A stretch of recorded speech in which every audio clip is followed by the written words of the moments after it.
ज्या उद्धव ठाकरेंनी सांगलीच्या जागेवरून महाविकास आघाडीला अंगावर घेतलं तोच पैलवान आता त्यांची साथ सोडणार आहे। डबल महाराष्ट्र केसरी चंद्रहार पाटलांचा एकनाथ शिंदे यांच्या शिवसेनेत प्रवेश करण्याचा पक्का निर्णय झाला असून आपल्यासोबत 5000 कार्यकर्तेही घेऊन जाणार आहेत। याबाबत स्वतः चंद्रहार पाटील यांनी सोशल मीडियावर पोस्ट टाकली आहे। यामुळे स्थानिकच्या तोंडावर उद्धव ठाकरे यांना सांगलीत मोठा धक्का बसलाय। तर राजकीय कुस्तीत उद्धव ठाकरेंना एकनाथ शिंदेंनी चितपट केल्याची सध्या सांगलीत जोरदार चर्चा सुरू आहे। चंद्रहार पाटील उद्या सोमवारी ठाण्यात एकनाथ शिंदे यांच्या उपस्थितीत शिवसेनेत प्रवेश करणार आहेत। यावेळी ते ठाकरेंच्या मशालीची साथ सोडून धनुष्यबाण हातात घेतील। यावेळी उपमुख्यमंत्री एकनाथ शिंदे, मंत्री उदय सामंत, मंत्री संजय शिरसाट, मंत्री शंभूराज देसाई, मंत्री प्रकाश आंबेडकर, मंत्री प्रताप सरनाईक हेही उपस्थित राहणार आहेत। चंद्रहार पाटील यांनी पोस्टमध्ये म्हटलं आहे की राज्यातील क्रीडा क्षेत्रामध्ये काम करत असताना बऱ्याच त्रुटी, अडचणी, गैरप्रकार मी अनुभवलेत। अशा बाबींविरुद्ध मी वेळोवेळी आवाज देखील उठवलाय, परंतु प्रत्यक्ष शासन सहभागाशिवाय असे प्रश्न मार्गी लागणं कठीण आहे। म्हणून क्रीडा क्षेत्रामध्ये सुसूत्रता आणण्यासाठी व सामाजिक राजकीय क्षेत्रात काम करण्यासाठी मी आणि माझ्या सहकाऱ्यांनी सरकारसोबत जाण्याचा निर्णय घेतलाय, असं चंद्रहार पाटील म्हणाले।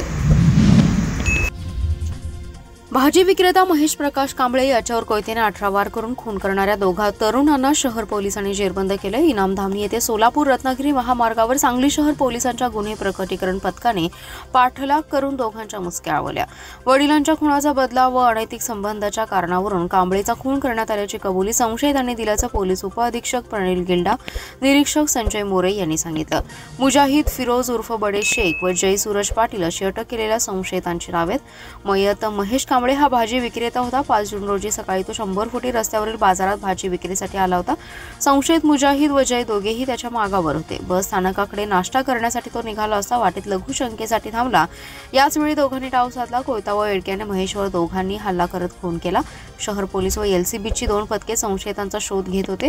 गुन्हे प्रकटीकरण शाखेचे उपनिरीक्षक महादेव पवार, हेड कॉन्स्टेबल संदीप पाटील, संतोष गळवे, गौतम कांबळे यांना मुजाहिद व जय हे इनामधामणी येथील विठ्ठल पाटील कॉलेज जवळ पंढरपूर हायवे येथे येणार असल्याची माहिती मिळाली। पथकाने महामार्गावर सापळा रचला। दोघेजण बसमधून उतरून पुलाखाली ऑटोशाला थांबले होते। पथकाने त्यांना ताब्यात घेण्यासाठी हालचाल केली। पोलिसांची चाहूल लागताच दोघेही पळू लागले। पाठलाग करून दोघांना ताब्यात घेतले। संशयितांनी खुनाची कबुली दिली। शेतकऱ्यांना देशोधडीला लावणारा शक्तीपीठ हा महामार्ग कायमस्वरूपी बंद करण्यात यावा या मागणीसाठी गेल्या 2 वर्षांपासून शेतकरी कामगार पक्षाच्या वतीने संघर्ष सुरू आहे। मात्र सरकार हा महामार्ग करण्यावर ठाम आहे। मात्र हा महामार्ग कायमचा रद्द करावा यासाठी आमचा तीव्र संघर्ष सुरू राहणार असल्याचा निर्धार माजी आमदार जयंत पाटील यांनी व्यक्त केलाय। शेतकरी कामगार पक्षाचा पश्चिम महाराष्ट्र विभागीय मेळावा कवठेमहांकाळ येथे पार पडला। या मेळाव्याला शेतकरी कामगार पक्षाचे सरचिटणीस माजी आमदार जयंत पाटील, माजी आमदार बाळाराम पाटील, माजी आमदार संपत पवार, आमदार डॉ. बाबासाहेब देशमुख यांनी प्रमुख मार्गदर्शन केलं। प्रास्ताविक मेळाव्याचे समन्वयक भाई दिगंबर कांबळे यांनी केले। यावेळी जयंत पाटील म्हणाले, शक्तीपीठ महामार्ग रद्द झाला पाहिजे या मागणीसाठी गेले 2 वर्ष झालं संघर्ष सुरू आहे। वेगवेगळ्या आंदोलनाच्या माध्यमातून आम्ही सरकार विरोधात आवाज उठवत आहोत। मात्र सरकार हा महामार्ग करण्यावर ठाम आहे। आम्ही याबाबत तीव्र संघर्ष करणार आहोत। गायरान रहिवाशी अतिक्रमण कायम झाली पाहिजेत। शेतीमालाला हमीभाव, शेतकरी कर्जमुक्ती यांसह इतर विषयांवर लढा मजबूत करण्याची गरज असल्याचं मत व्यक्त केलंय। या मेळाव्यास अजित सूर्यवंशी, पोपट बोराडे, समीर देसाई, बाबासाहेब देवकर, शरद पाटील यांच्यासह सांगली, पुणे, सातारा, कोल्हापूर जिल्ह्यातील पदाधिकारी उपस्थित होते। जिल्ह्यात गेल्या 2 दिवसांपासून काही भागात पाऊस पडतोय। पलूस तालुक्यातील आमनापूर येथे ओढ्या पात्राचा मुख्य रस्ता पावसामुळे 4 दिवसांपासून जलमय बनलाय। या चिखलाच्या पाण्यातूनच जीव मुठीत घेऊन आसपासच्या गावातील ग्रामस्थांना, शेतकऱ्यांना वाट काढावी लागते। गेल्या 5 महिन्यांपासून सुरू असलेल्या ओढ्याचं काम रखडले। मात्र याकडे सार्वजनिक बांधकाम विभागाचं दुर्लक्ष झाल्याने ही परिस्थिती निर्माण झाल्याचा आरोप ग्रामस्थांकडून केला जातोय। तर रस्ता जलमय बनल्याने पलूस तालुक्यातील येळावी, आमनापूर, पलूस, धनगावकडे जाताना शेतकरी, विद्यार्थी, महिलांना पाण्यातून जीव धोक्यात घालून प्रवास करावा लागतोय। काँग्रेसचे आमदार विश्वजित कदम यांच्या मतदारसंघातील आमनापूर हे गाव आहे। त्यांनी याबाबत लक्ष देऊन पुलाचं काम तातडीने पूर्ण करून घ्यावं अशी मागणी आता ग्रामस्थ करत आहेत। जलसंधारण विभागाच्या गेले 3 वर्षांपेक्षा अधिक कालावधीपासून रखडलेल्या 11 कोटी रुपये खर्चाच्या 26 प्रशासकीय योजनांची मान्यता रद्द करण्यात आली आहे. जत, आटपाडी आणि तासगाव तालुक्यातील कामांचा समावेश आहे. मुख्यमंत्री देवेंद्र फडणवीस यांनी ठेकेदारांनी अधिकाऱ्यांना चांगलाच दणका दिलाय. मुख्यमंत्री यांच्या निर्णयामुळे ठेकेदारांमध्ये खळबळ उडाली आहे. सध्या जलसंधारण मंत्री संजय राठोड आहेत. ते आधीच्या शिंदे सरकारमध्येही याच खात्याचे मंत्री होते. आवश्यकता व व्यवहार्यता यांचा विचार न करता या योजनांना मंजुरी देण्यात आली, त्यामुळे त्या रद्द करण्यात आल्या अशी माहिती सूत्रांनी दिली आहे. या योजनात लघु पाटबंधारे योजना, पाझर तलाव तसेच दुरुस्तीच्या कामांचा समावेश आहे. प्रलंबित भूसंपादन, नागरिकांचा विरोध, कंत्राटदारांचं असहकार्य तसेच निधीच्या अभावामुळे योजनांचे काम सुरू न झाल्याने ते प्रलंबित राहिले. जत, आटपाडी आणि तासगाव तालुक्यातील 11 कोटींची 26 कामे रद्द झालीत. या मंजुरी देताना या कामांची आवश्यकता तसेच तांत्रिक अडचणींचा विचार केला नसल्याचं निदर्शनास आलं होतं. त्यामुळे यातील बरीच कामे रद्द होणार याची चर्चा जलसंधारण विभागात सुरू होती. तसा अहवाल राज्य सरकारने सर्व जिल्ह्यातून मागवला होता. मृदा व जलसंधारण विभागातर्फे पाणी साठवणूक व्हावी व पाण्याची जमिनीतील पातळी वाढावी या हेतूने जलसंधारणाची कामे हाती घेतली होती. सिंचन योजनामुळे जिल्ह्यात मोठ्या प्रमाणात पाणी होतंय. पावसाचे पाणी सुद्धा जमिनीत मुरणं गरजेचं आहे. त्या दृष्टीने विविध प्रकल्प राबवण्यात येतात. मोठ्या प्रमाणात प्रकल्पांची घोषणा झाली, मात्र त्याची अंमलबजावणी झाली नाही. रखडलेले प्रकल्प रद्द करण्याचा निर्णय सरकारने घेतलाय. विकास कामांना अडथळे आणणाऱ्या तसेच लोकांशी नीट न बोलणाऱ्या अंकलखोप येथील ग्रामपंचायत सदस्यांनी राजीनामा द्यावा यासाठी दलित महासंघ मोहिते गटाच्या वतीने बेमुदत आमरण उपोषण सुरू करण्यात आलं होतं. संबंधित सदस्याचा राजीनामा घ्यावा याबाबत आक्रमक झालेल्या दलित महासंघाच्या आंदोलनाला अखेर यश आलंय.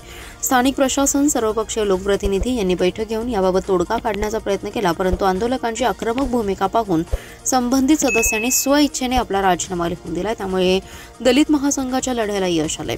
आंदोलनाच्या रेट्यामुळे ग्रामपंचायत सदस्याने राजीनामा देण्याची जिल्ह्यातील बहुधा ही पहिलीच घटना असावी. ग्रामपंचायत सदस्यांनी कर्तव्यात कसूर केल्याच्या पार्श्वभूमीवर अखेर ग्रामपंचायतीच्या सरपंच राजश्री सावंत यांच्याकडे आपला राजीनामा सुपूर्द केला. त्यामुळे सदरचं आंदोलन स्थगित करण्यात आलंय. अंकलखोप वारे वस्तीतील कोणत्याही प्रकारची विकास कामे झाली नसल्याने आक्रमक झालेल्या वारे वस्तीतील नागरिकांनी वॉर्ड क्रमांक 2 मधील 3 सदस्यांचा कायमस्वरूपी राजीनामा घ्यावा यासाठी 5 जूनपासून दलित महासंघ मोहिते गटाच्या वतीने बेमुदत आमरण उपोषण सुरू केलं होतं. यावेळी उपोषणकर्त्यांनी संघटनेचे संस्थापक अध्यक्ष उत्तम मोहिते, टिपू पटवेगार, वनिता कांबळे, युनुस कोल्हापुरे, भिलवडी पोलीस ठाण्याचे सहाय्यक पोलीस निरीक्षक भगवान पालवे, सरपंच राजश्री सावंत, ज्येष्ठ नेते घनश्याम सूर्यवंशी, सुरेंद्र चौगुले, प्रशांत सूर्यवंशी, सुनीता सूर्यवंशी, वनिता वारे यांच्या हस्ते सरबत घेऊन उपोषण स्थगित केले. कर्नाटकातील अलमट्टी धरणाच्या उंचीवाढीविरोधात केंद्राकडे 3,500 हरकती दाखल आहेत. पुढील टप्प्यात सांगलीत व्यापक परिषद घेऊन विरोध दर्शवण्यात येणार आहेत. कर्नाटक सरकारच्या निर्णयाविरोधात सर्वोच्च न्यायालयात याचिका दाखल करण्यात येणार असल्याचे कृष्णा महापूर नियंत्रण नागरी समितीचे सदस्य सर्जेराव पाटील यांनी सांगितले. सर्जेराव पाटील म्हणाले, अलमट्टीची उंची वाढवण्यावर कर्नाटक ठाम असताना महाराष्ट्र शासन मात्र अद्यापही सर्वोच्च न्यायालयात गेलेलं नाही. पाणी वाटप लवादाने 2010 मध्ये उंची वाढवण्यास सशर्त परवानगी दिली आहे. त्यातील अटींच्या आधारे विरोध करण्यात महाराष्ट्र कमी पडत आहे. अलमट्टीची फूग कर्नाटकात संपते हे गृहीत धरून लवादाने उंचीला परवानगी दिली असावी. महाराष्ट्राच्या नेमलेल्या शुल्क समितीने अलमट्टीमुळे 10 सेंटीमीटरही पाणी वाढता कामा नये असं म्हटलं होतं. सध्या मोठ्या प्रमाणात पाणी येते. ते म्हणाले, वडनेरे समितीच्या 18 शिफारसींपैकी राज्य शासनाने 14 पूर्णतः 3 अंशतः स्वीकारल्या, 1 नाकारली, पण त्यापुढे कोणतीही कार्यवाही झाली नाही. अलमट्टीच्या फुगवट्यावर वडनेरे समितीने राजापूर बंधाऱ्यापर्यंतचा अभ्यास केला होता.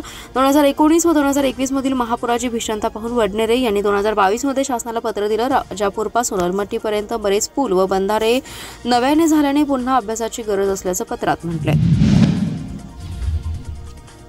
सांगली शहरातील इंद्रप्रस्थ नगर येथे जागतिक पर्यावरण दिनानिमित्त तसेच सामाजिक कार्यकर्ते सूरज पवार आणि ऋषिकेश जाखोटिया यांच्या वाढदिवसानिमित्त 100हून अधिक झाडांचं वृक्षारोपण करण्यात आले.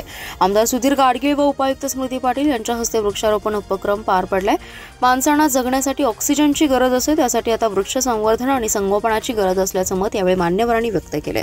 अभियानाअंतर्गत लागवड केलेल्या वृक्षांचं संगोपन देखील करण्यात येणार आहे. यावेळी सामाजिक कार्यकर्ते सूरज पवार, भाजप जिल्हा कार्यकारिणी सरचिटणीस गीता पवार, ऋषिकेश जाखोटिया, रवींद्र जाखोटिया, मोहन जैन, निकुंज ठक्कर, शंतनू सारडा, राजेश शहा, गणेश बोबडे, दीपेंद्र बारखडा, समीर शहा, अनुज बन्सल, दीपक कापले, मानव गांधी, जिगर छेडा, अंकिता लोया, पूजा लोया, बिना भराडिया, शिरीष खुरुद, सागर शहा आदी जण उपस्थित होते.